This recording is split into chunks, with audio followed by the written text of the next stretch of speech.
Assalamualaikum warahmatullahi wabarakatuh. Bapak-bapak, ibu-ibu yang dihormati Allah, baik yang berada di masjid atau berada yang di rumah. Alhamdulillah. Innal hamdalillah nahmaduhu wa nasta'inu wa nastaghfiruh wa na'udzu billahi min syururi anfusina wa min sayyiati a'malina. May yahdihillahu fala mudhillalah wa may yudlil fala hadiyalah. Asyhadu an la ilaha illallah wahdahu la syarikalah wa asyhadu anna Muhammadan abduhu wa rasuluhu amma ba'du. Bapak, ibu-ibu yang dihormati Allah, pada malam hari ini kita bersyukur kepada Allah atas nikmatnya yang diberikan kepada kita dan kebaikan yang Allah berikan pada malam hari ini, sehingga pada kesempatan malam hari ini kita masih berjumpa dalam kajian keluarga sakinah yang diambil oleh UWAF atau Ustadz Abdul Fattah dengan tema ayah teladan bagi anak. Dan apa yang kita selenggarakan pada malam hari ini semoga menjadi sebab amal kebaikan di akhirat nanti, amin ya rabbal alamin.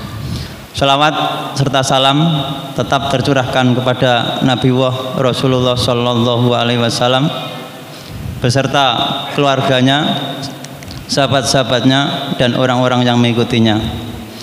Bapak-bapak, ibu-ibu, kami dari Lembaga Kajian Islam mengucapkan jazakumullah khairan atau banyak-banyak terima kasih kepada bapak-bapak ibu yang telah sudi memberi sumbangan baik berupa tenaga, harta atau yang lainnya. Semoga Allah mengganti yang lebih baik, amin. Dan nanti di sesi akhir ada sesi tanya jawab, monggo dipersiapkan dalam kajian pada malam hari ini. Kepada beliaunya Ustadz Abdul Fattah kami persilakan. Assalamualaikum warahmatullahi wabarakatuh. Alhamdulillah nahmaduhu wa nasta'inuhu wa nastaghfiruh wa na'udzu billahi min syururi anfusina wa min sayyiati a'malina.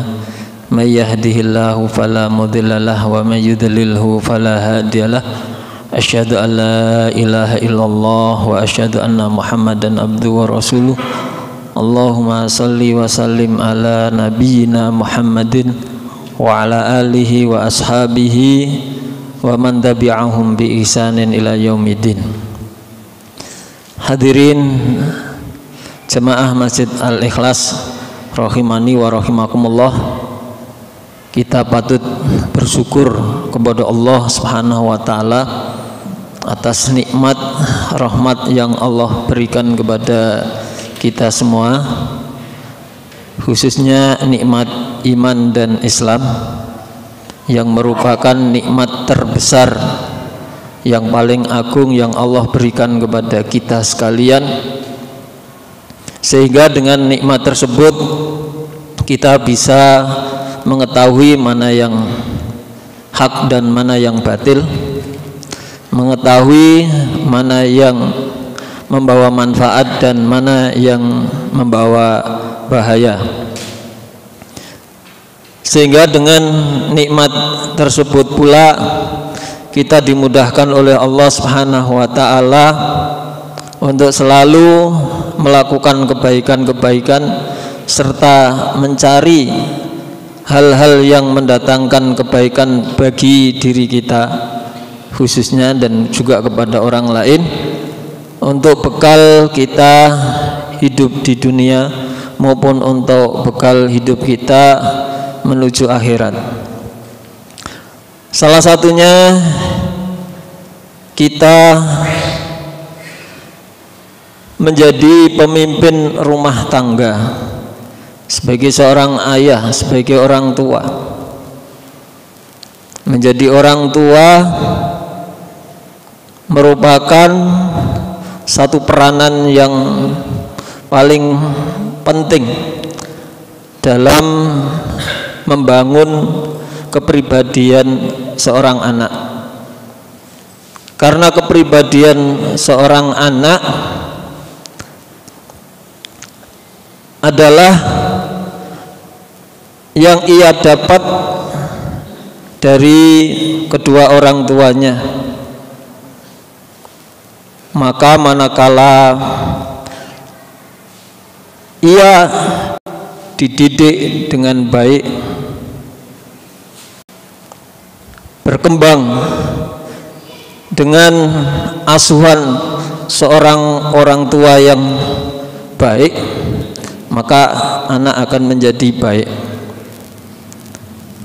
Karena kedua orang tua adalah yang pertama kali mensibwah, membentuk karakter kepribadian seorang anak, sebagaimana Rasulullah SAW telah bersabda, kullu mauludin yuladu alal fitrah fa abawahu yuhawidanihi wa yunasiranihi wa yumajisanihi. Setiap anak yang lahir dilahirkan dalam keadaan fitrah, suci, tanpa dosa, bertauhid kepada Allah Subhanahu wa taala. Kecenderungannya adalah sesuai dengan fitrah. Namun selanjutnya ia dipengaruhi oleh kedua orang tuanya. Ayahnya lah yang kemudian menjadikan ia keluar dari fitrah menjadi seorang Yahudi. Kedua orang tuanya lah yang menyebabkan anak ini keluar dari fitrah menyembah Allah, bertauhid, mentauhidkan Allah, menjadi Nasrani. Dan begitu pula kedua orang tua lah yang telah menjadikan anak tersebut menjadi Majusi. Hadirin rahimani wa rahimakumullah, anak ibarat kertas yang masih kosong, belum ada tinta yang menoreh di atas kertas tersebut, masih putih. Lalu tergantung siapa yang menorehkan kertas itu. Apakah mau diwarnai dengan warna hijau, warna hitam, warna kuning, dan lain sebagainya? Maka yang mewarnai itulah peran orang tua. Adapun lembaran yang masih putih itulah anak. Maka dari itu betapa penting keberadaan orang tua. Karena itu sebagai orang tua, yang pertama kali karakter yang harus dimiliki agar ia menjadi seorang tua yang tauladan, yang diidamkan, orang tua harus benar-benar menghayati doa yang selalu dibaca, yaitu Rabbana hablana min azwajina wa dzurriyyatina qurrata a'yun waj'alna lil muttaqina imama. Ya Rabb kami, ya Rabb kami, berilah, anugerahkanlah kepada kami istri-istri kami, keturunan kami menjadi qurrata a'yun, penyejuk hati, waj'alna lil muttaqina imama, dan jadikanlah kami bagi orang-orang yang beriman, yang bertakwa kepada Allah Subhanahu wa taala, imamah, menjadi suri tauladan, menjadi orang yang diikuti, menjadi imam. Ini doa orang tua. Orang tua adalah menjadi imam di dalam keluarga, menjadi uswah, panutan. Maka fungsi orang tua yang pertama kali di antara 3 metode di dalam membangun kepribadian seorang anak. 3 tersebut adalah metode keteladanan, uswah. Yang kedua adalah metode pembiasaan, dan yang ketiga adalah metode menasihati.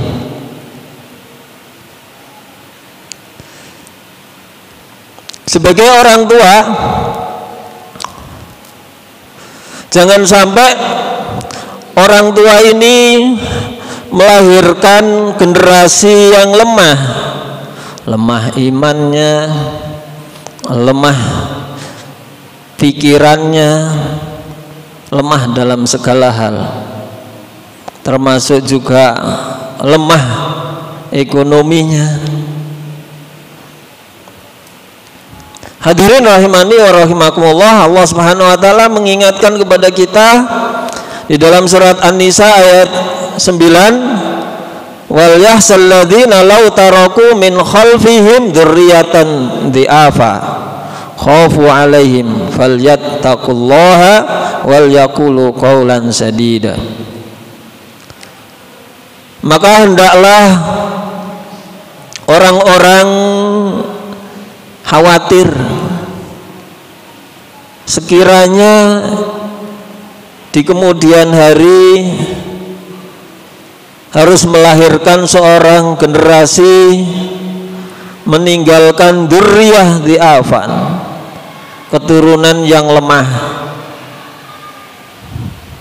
khafu alaihim, yang hal ini dikhawatirkan bagi mereka. Falyattaqullah, maka hendaklah kita bertakwa kepada Allah, wal yaqulu qaulan sadidan, dan hendaklah mereka para orang tua untuk senantiasa berkata benar, berkata yang baik kepada anak-anaknya. Karena orang tua harus memfungsikan yang pertama kali, yaitu menjadi uswah, menjadi suri teladan kepada anak-anaknya, menjadi imamah. Fungsi seorang ayah atau ibu hendaklah di dalam memberikan satu uswah hasanah kepada anak-anaknya. Dia mempraktekkan ilmu, dia menjalankan ilmu, anak melihat kesehariannya. Kalau yang dicontohkan itu baik, akan berdampak positif, dan anak itu sangat hafal di kemudian hari itu, memori-memori orang tua, akan mengingat semuanya. Maka kita lihat uswah hasanah di dalam Al-Quran itu ada 2, Nabiullah Ibrahim dan Nabiullah Muhammad sallallahu alaihi wasallam. Ini uswah dalam segala hal. Nabiullah Ibrahim juga uswah hasanah, juga dalam segala hal, dalam persoalan akidah, keimanan, ketakwaan, dan juga dalam kaitannya dengan menjadi seorang ayah. Ternyata didikan daripada seorang ayah, tutur katanya, sopan santunnya, bahasanya, semua akan diikuti oleh anak. Dan ini ditanamkan kepada Nabiullah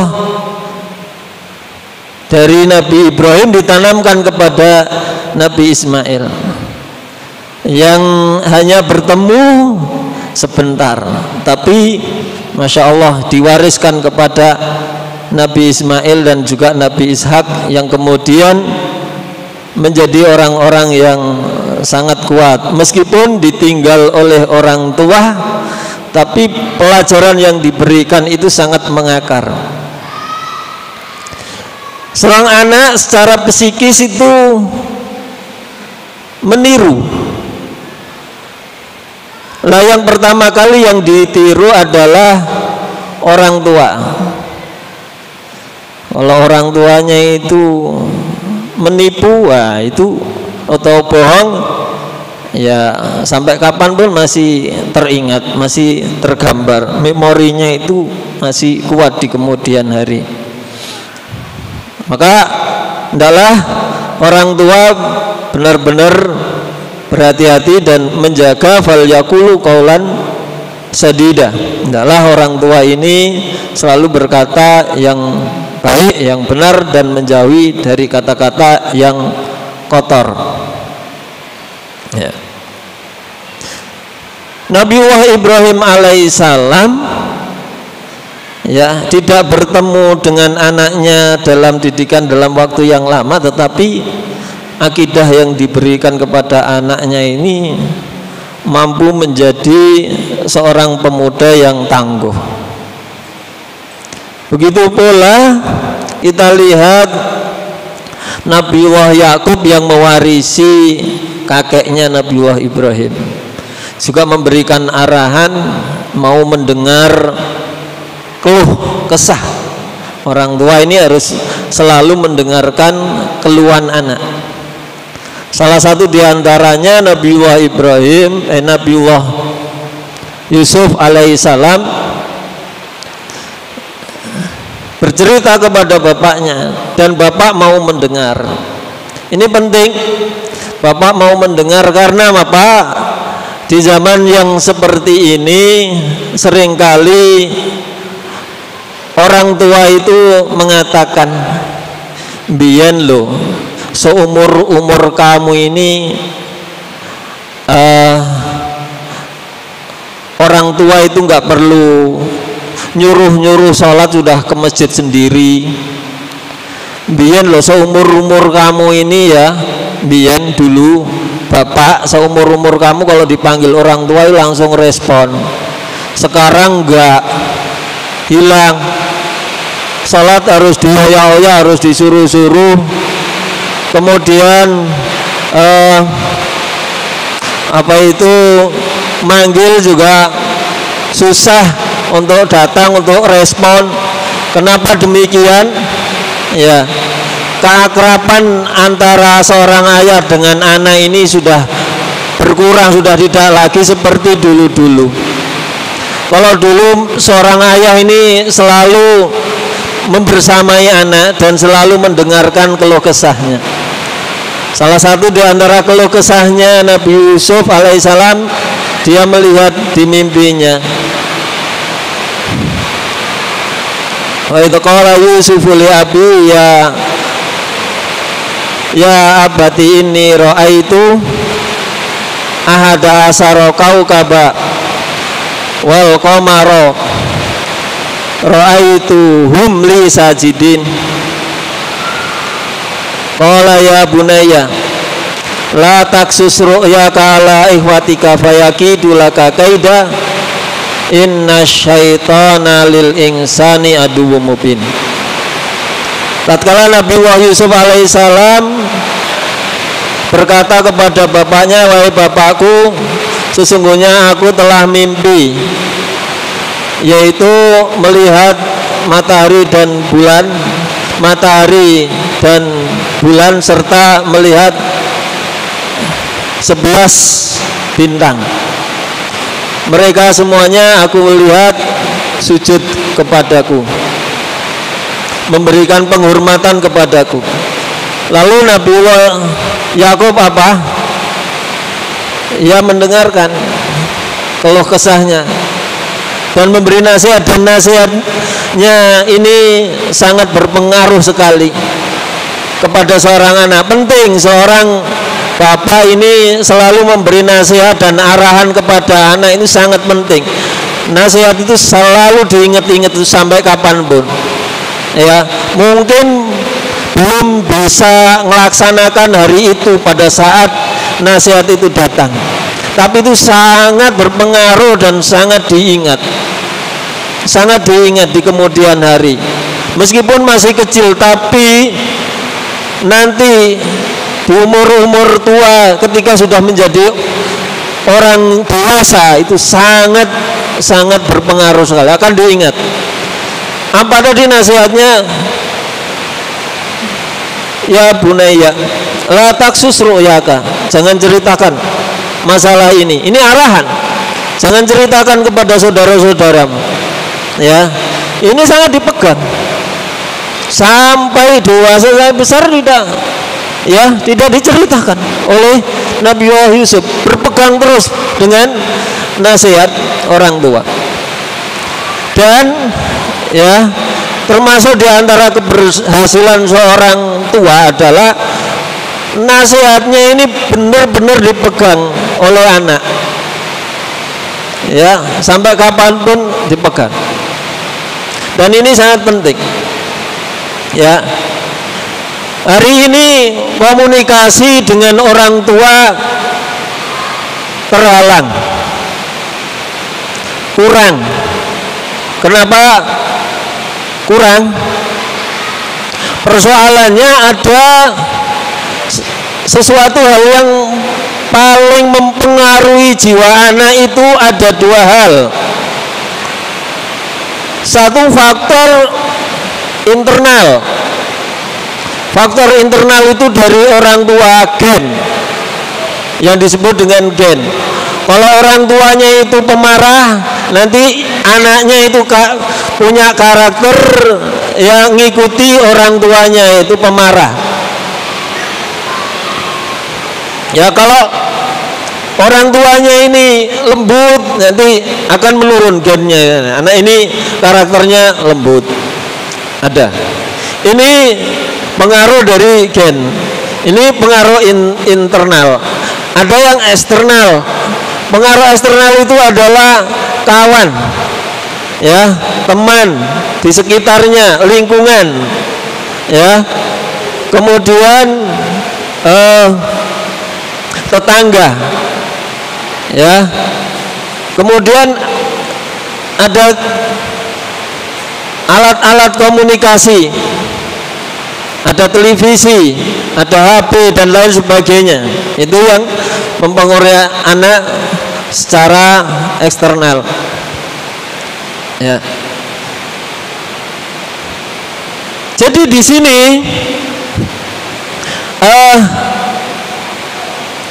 orang tua sudah tidak lagi berkomunikasi dengan anaknya secara intens. Jadi kadang-kadang yang jauh itu menjadi dekat dan yang dekat menjadi jauh. Siapa yang dekat? Anak dan istrinya itu adalah yang dekat, tapi terasa jauh. Apa yang menjauhkan? Ya tadi, orang tua sudah tidak lagi perhatian kepada anak, tidak mendengar lagi keluhan-keluhan anak. Terasa jauh, meskipun jaraknya 3 meter, 2 meter, 1 meter, tapi kan sibuk sendiri-sendiri. Dia lebih akrab dengan yang jauh. Yang jauh mendekat padanya, dan yang dekat menjauh. Dipanggil nggak dengar, sibuk sendiri-sendiri, ya, nggak dengar dan nggak respon. Tapi dipanggil yang jauh, respon langsung cepat. Nah, ini sebabnya sehingga anak-anak sekarang angel dituturi, gak ngandel sama orang tua. Anak ini ya berkali-kali dinasihati orang tua ini, ya ndak digugu karena responnya kurang. Hadirin rahimani wa rahimakumullah. Nah, ketika orang tua ini sudah tidak dekat lagi dengan anak, hatinya ya jauh, ya, memberikan toladan suri toladannya ini lemah. Ketika itu, maka kemudian anak ini akan cenderung curhatnya, mengeluhnya kemana? Ke medsos. Curhatnya anak perempuannya kepada pemuda-pemuda di luar sana. Anak laki-lakinya curhatnya kepada wanita-wanita yang asing di sana. Karena sudah tidak lagi melihat orang tua sebagai idola, sehingga keluh kesahnya itu sudah tidak lagi kepada orang tuanya. Maka bagi bapak-bapak, ibu-ibu yang punya anak di pondok, ya, silahkan bapak-bapaknya sering telepon anak perempuannya di pondok, berkomunikasi. Yang ibu-ibu silahkan sering berkomunikasi dengan anak-anak laki-lakinya di pondok. Kenapa kok demikian, Silang? Iya, ada rahasianya. Kalau ayah itu dekat dengan anak perempuan di saat-saat remaja, maka anak perempuan itu akan memandang ayah sebagai seorang ayah yang bisa dijadikan tumpuan dan sandaran curhatan, sehingga seorang anak perawan-perawan ini tidak lagi lari ke laki-laki yang haram, laki-laki yang bukan muhrimnya, supaya dia kalau dekat dengan anak perempuan, nanti di kemudian hari si anak perempuannya ini pinter melayani suami, dan supaya anak perempuan ini faham dengan karakter laki-laki karena sering dekat dengan ayah. Begitu pula seorang ibu, karena sering dekat dengan anak laki-lakinya, dia akan paham betapa beratnya menjadi seorang ibu. Maka nanti akan menjadi suami yang penuh dengan kasih sayang, yang akan melindungi perempuan, karena di dalam rumah tangga itu diperlukan adanya satu kasih sayang sebagai seorang ayah. Dan melahirkan seorang ayah yang kasih sayang itu juga peran daripada seorang ibu kepada anak laki-lakinya. Kalau ngomong sama ibunya iso belak-belakan dari A sampai Z. Kenapa? Karena percaya dengan ibunya. Begitu pula anak perempuannya, kalau ngomong sama ayahnya itu dari A sampai Z disampaikan seluruhnya karena percaya dengan seorang ayah. Dan ayah benar-benar menjadi seorang yang bijaksana terhadap anak-anaknya. Ketika ini, peran seperti ini ya mampu dilakukan, ya insya Allah akan menjadi baik, menjadi bagus di kemudian hari. Ya. Anak akan tumbuh ya, punya sandaran, punya teladan, sehingga anak tersebut akhirnya tumbuh berkembang dengan sempurna, psikisnya, kemudian perilakunya, sopan santunnya, perasaannya. Hadirin rahimani wa rahimakumullah, Rasulullah SAW telah mencontohkan bagaimana Rasulullah SAW yang penuh kasih sayang terhadap keluarganya. Salah satu diantaranya hadis Abu Hurairah radhiyallahu anhu qol, qabala Rasulullah SAW Al-Hasan bin Ali wa indahu Al-Aqra bin Habis At-Tamimi jalisan. Rasulullah SAW mencium cucunya Hasan bin Ali, sementara di sisi Rasulullah di sampingnya ada seorang sahabat yang bernama Aqra bin Habis, Aqra bin Habis At-Tamimi dalam keadaan duduk. Faqala Aqra, kemudian Aqra berkata, innali asyratu minal walad ma qabiltu minhum ahadan. Fanadhara ilaihi Rasulullah sallallahu alaihi wasallam thumma qala man la yarham la yurham. Muttafaqun alaih. Sesungguhnya aku punya 10 anak dan aku tidak pernah mencium salah seorang di antara semua anak-anakku. Lalu Rasulullah SAW sambil memandang dan melihat kepada Aqra lalu berkata, man la yarham la yurham. Siapa yang tidak berkasih sayang maka tidak dikasih sayang oleh Allah Subhanahu wa taala. Dalam riwayat yang lain, man yarhamin nas la yarhamuhumullah. Barang siapa yang tidak mengasihi manusia maka Allah tidak akan memberikan kasih sayangnya.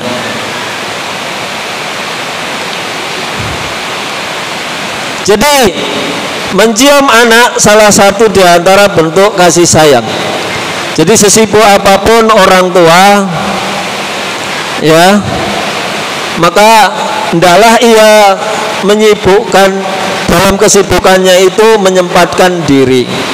Kenapa? Karena ini sangat penting, ya, menyempatkan diri untuk membersamai anak, mengasihinya, menciumnya ketika mau berangkat sekolah, ya, bersalaman, kemudian mencium kepalanya atau mengelus-ngelus kepalanya, boleh mencium apa itu tangannya, mencium pipinya, mencium kepalanya. Juga boleh juga apa itu merangkul anaknya. Dalam rangka apa? Dalam rangka mewujudkan kasih sayang. Karena apa? Dengan ia melakukan itu maka Allah akan mencurahkan kasih sayang. Dan kemudian anak pun jika ia mendapatkan kasih sayang maka anak ini akhirnya menjadi nurut sama orang tua, tidak mudah membantah kepada orang tua, ya. Hadirin rahimani wa rahimakumullah, sebagian orang tua itu ada yang di dalam memerintahkan kepada anak ini hanya menggunakan power, ya. Padahal di situ ada dua sisi, ya. Ada dua sisi. Seseorang memerintahkan anak, menyuruh anak, itu ada dua sisi yang harus diperhatikan, yaitu power dan sentuhan hati, ya. Power itu seperti apa? Mandi. Kalau nggak mandi, jewer. Anak ini mandi dengan rasa takut, makan, ya, terus dimarahi, keluyuran terus, nggak makan, awas, ya. Anak ini takut ditempeleng, takut dipukul orang tua, takut dibentak. Ini power. Bagaimanapun orang tua kalau sudah menggunakan power mesti nurut. Tapi kalau ibu enggak. Ibu kalau pakai power enggak bisa. Tapi kalau ayah pakai power ditakuti. Ya. jawar tenan, pukul tenan kalau orang tua laki-laki ya, tapi perempuan enggak. Memang anak ini mandi, ya mandi, kita berhasil mandi, tetapi ada satu hal yang tidak diperhatikan, yaitu sisi sentuhan. Apa sisi sentuhannya ini? Ketika ayahnya ini udur ya, tidak bisa membersamai selama 1 minggu ya, safar misalkan, apa yang terjadi? Anak ini sudah tidak lagi memperhatikan perintah orang tua mandi tadi. Makan juga demikian ya. Kenapa enggak ada yang ditakuti? Karena orang tua tadi dalam menyuruhnya hanya menggunakan power. Tapi kalau orang tua itu nyuruh anak itu dengan menggunakan sentuhan hati, misalkan Madinah cek apa, seger, cek sehat. Begitu habis mandi ganteng, boh, seger, ora gatelen, terus disawang orang pantes ya, ora kumus-kumus. Nah, ketika orang tua nggak ada, dia akan ingat nasihat ini. Mandi itu seger, nggak gatelen, kemudian disawang orang pantes, nggak kumus-kumus, nggak bau, banyak temennya. Ini sentuhan hati. Maka saat orang tua nggak ada, ayah tidak ada, saat orang yang ditakuti nggak ada, apa yang terjadi? Yang terjadi anak ini tetap mengingat nasihat orang tua, bahwa mandi itu faedahnya begini, fungsinya begini, makan itu fungsinya begini, menjaga kesehatan ya. Nah, ini namanya sentuhan hati. Jadi orang tua di dalam menyuruh anak harus menggunakan yaitu 2 metode itu, yaitu metode power sebagai seorang kepala rumah tangga dan juga menggunakan sentuhan hati ya. Nah, ini kenapa kebanyakan hari ini orang tua itu sering ya dilanggar, tidak diperhatikan oleh anak-anaknya, karena diantaranya orang tua hanya selalu menggunakan powernya sebagai pemimpin rumah tangga, dan dia tidak menggunakan pendekatan-pendekatan yang lainnya ya. Hadirin rahimani wa rahimakumullah. Kemudian metode yang kedua yaitu metode pembiasaan. Orang tua selalu membiasakan anak-anak dalam kesehariannya ya, makan bersama dengan keluarga. Makan bersama ini juga penting karena ia akan menanamkan adab-adab makan. Wah anak, jangan lupa makannya pakai tangan kanan, minumnya pakai tangan kanan, makannya pakai basmalah, minumnya pakai basmalah. Kemudian diajari, selalu diajari, dibiasakan makan supaya duduk, minum supaya duduk, jangan berdiri, diajari. Ini pembiasaan ya. Kemudian makan ambil yang terdekat, jangan ambil yang paling jauh ya, karena itu mengurangi tata krama atau adab ya. Ini harus dibiasakan di rumah, dibiasakan tidur, apa itu namanya, berdoa, tidur membersihkan dulu, apa istilahnya, dikebasi dulu ya dengan baca basmalah. Diterangkan bahwa dengan dikibasi dengan baca basmalah maka setan tidak akan membersamai di dalam tidurnya.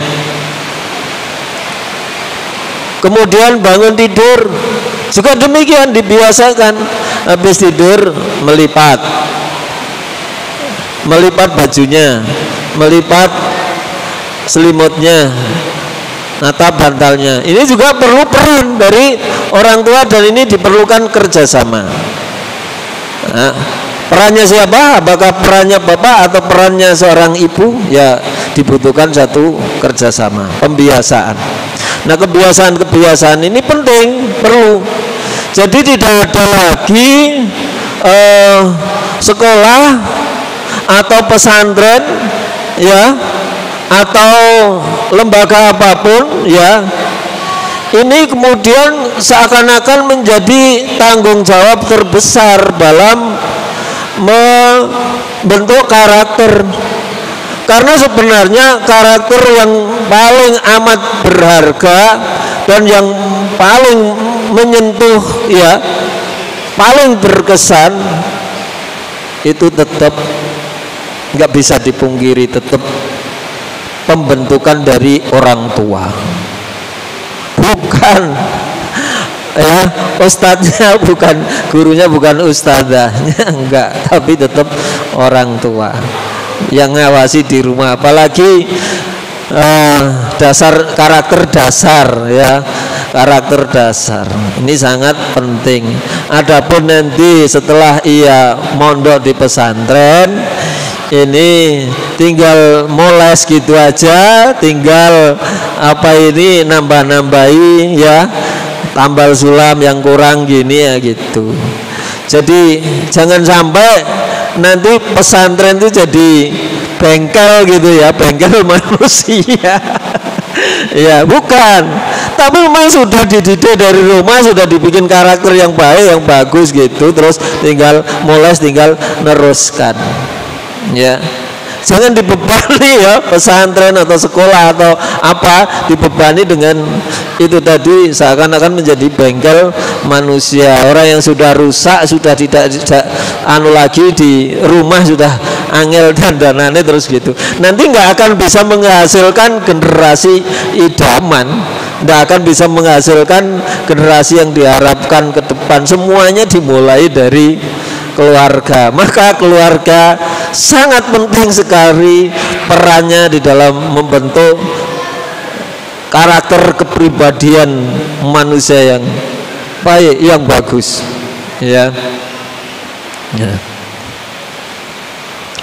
Hadirin ma'asyiral muslimin rahimani wa rahimakumullah. Kemudian metode yang ketiga yaitu nasihat. Orang tua hendaklah selalu nggak bosan-bosannya memberikan nasihat, sekalipun nasihat itu tampaknya belum berhasil. Tiada henti-hentinya orang tua itu selalu memberikan nasihat kepada anaknya, sebagaimana dicontohkan Luqmanul Hakim ya, wa idh qala Luqmanu li ibnihi ya bunayya la tusyrik billah inna syirka la dzulmun adzim. Nasihatnya Luqman bin Hakim kepada anaknya, wahai anakku ya, la tusyrik billah, janganlah kamu menyekutukan Allah Subhanahu wa ta'ala, karena sesungguhnya syirik itu adalah merupakan ladulmun adim, kedzaliman yang besar.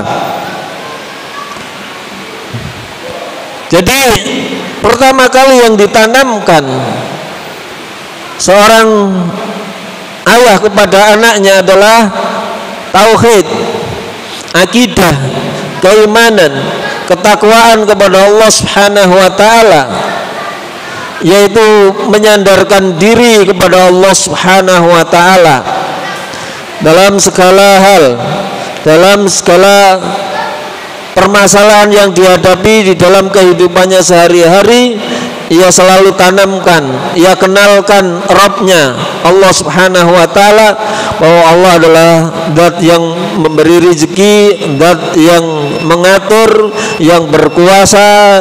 Ya, ini ditanamkan rasa keyakinannya, sehingga dalam menghadapi kehidupan di masa mendatang, anak ini menjadi orang yang tangguh dan sangat kuat.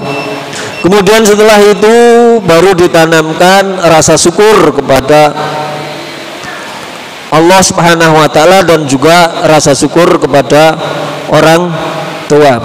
Aniskurli wali walidai, hendaklah wahai anakku engkau selalu bersyukur ya kepada Allah dan juga kepada kedua orang tuamu, karena kedua orang tuamu yang membesarkanmu dan ibumu adalah yang melahirkanmu, mengandungmu dalam keadaan susah payah, menyusui dan membesarkan hingga kalian menjadi orang dewasa. Maka tidak ada yang patut yang kamu lakukan kepada orang tua, yaitu selalu berbuat baik. Wasainal insana biwalidai. Ya. Kami mewajibkan kepada manusia untuk selalu berbuat baik kepada kedua orang tua.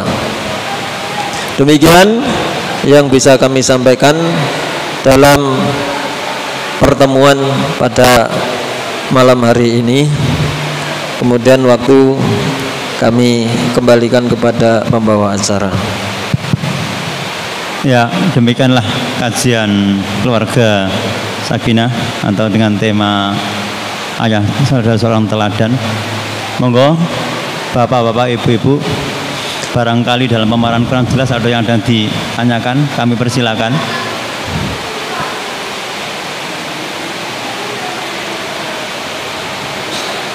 Untuk itu kita break untuk andan dulu.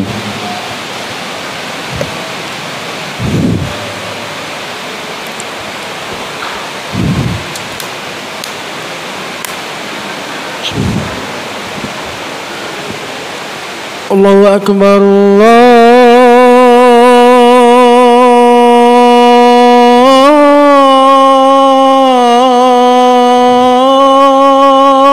Allahu Akbar, Allahu Akbar,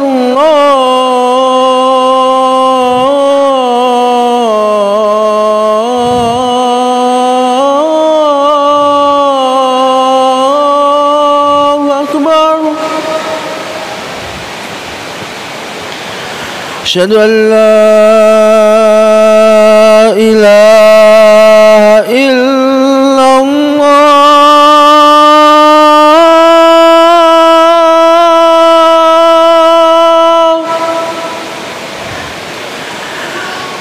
Asyhadu an la ilaha illallah,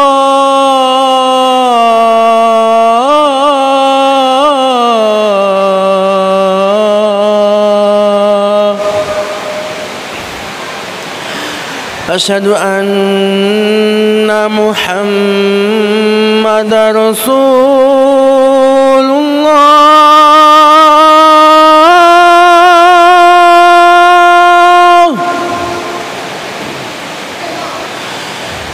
Asyhadu anna Muhammadar Rasulullah.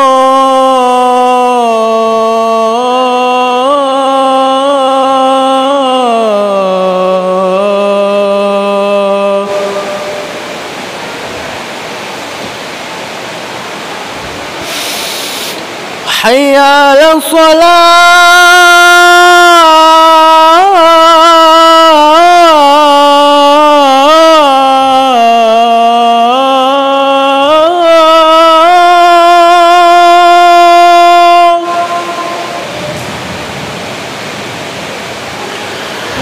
hayya 'alas shalah.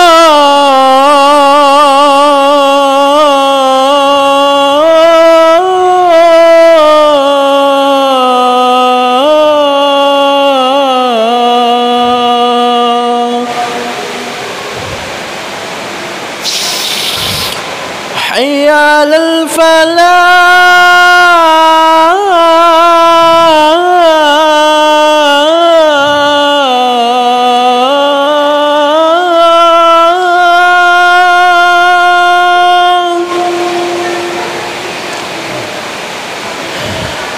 حي على الفلاح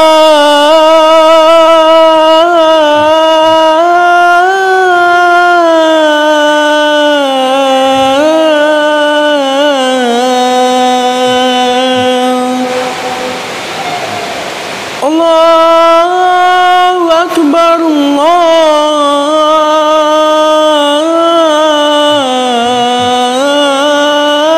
الله أكبر لا إله إلا الله.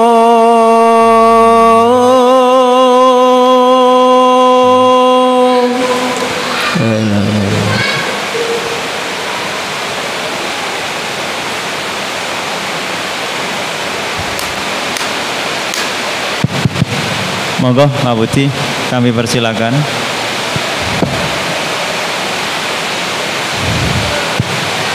Assalamualaikum warahmatullahi wabarakatuh.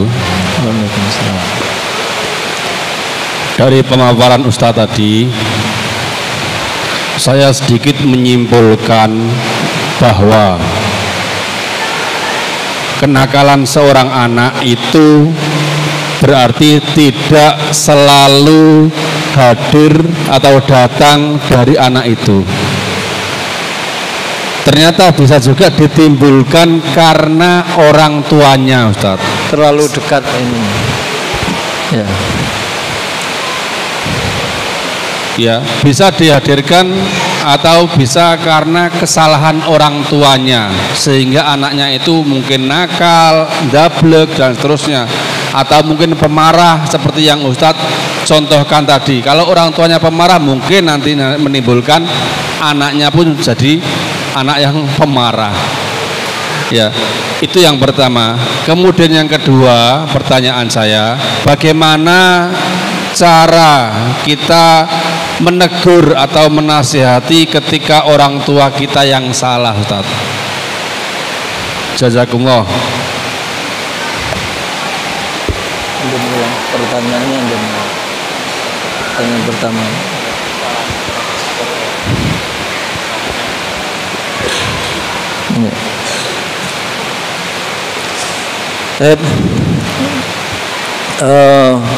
Pertanyaan yang pertama bisa jadi kenakalan yang ada pada seorang anak itu bukan kekeliruan anak itu sendiri, ya. Bisa jadi adalah juga kesalahan orang tua, ya. Ya, bisa jadi seperti itu jawabannya, ya. Bisa jadi juga tidak, bisa juga memang pengaruh daripada lingkungan teman. Karena teman ini, ya, kadang-kadang lepas kontrol, ya. Orang tua tidak tahu, tidak ngerti, tiba-tiba anak itu melakukan suatu pelanggaran-pelanggaran tertentu, ya, misalkan merokok, ya toh, atau nonton film, ya. Ini ternyata pelanggaran ini didapat karena diajak sama temennya, karena pergaulannya, ya. Sehingga anak ini melakukan satu kesalahan, kekeliruan, ya. Kadang sampai berkali-kali tidak terdeteksi, tidak diketahui, sehingga sampai parah, dan ada yang kemudian langsung diketahui dan bisa diselesaikan dan, ya, bisa dikontrol kembali, ya.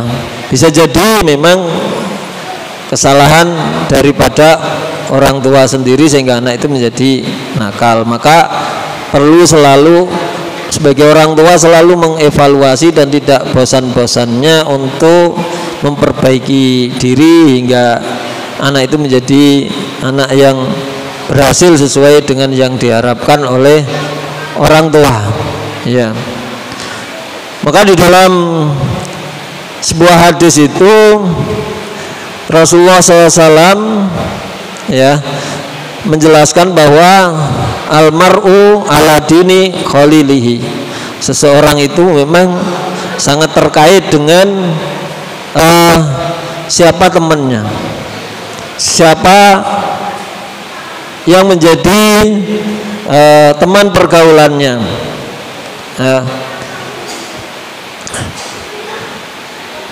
Almar'u ala dini khalilihi falyanzur man yukhalilu.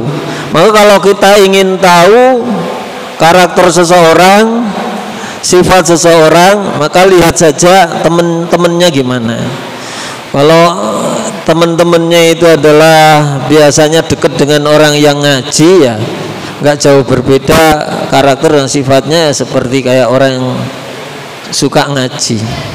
Karakternya itu kalau dia ini pergaulannya itu dengan orang-orang nakal gitu ya, ya karakternya juga kurang lebih ya seperti temennya itu gitu loh ya. Wah, kalau temennya ini ahli sholat ya, oh dia dekat dengan orang-orang yang ahli sholat ke masjid, ya sudah, memang agamanya dia seperti itu. Jadi untuk melihat, mendeteksi orang itu gimana sih kepribadiannya, nah, lihat aja teman-temannya siapa, akrabnya sama siapa, itu salah satu untuk mendeteksi seseorang.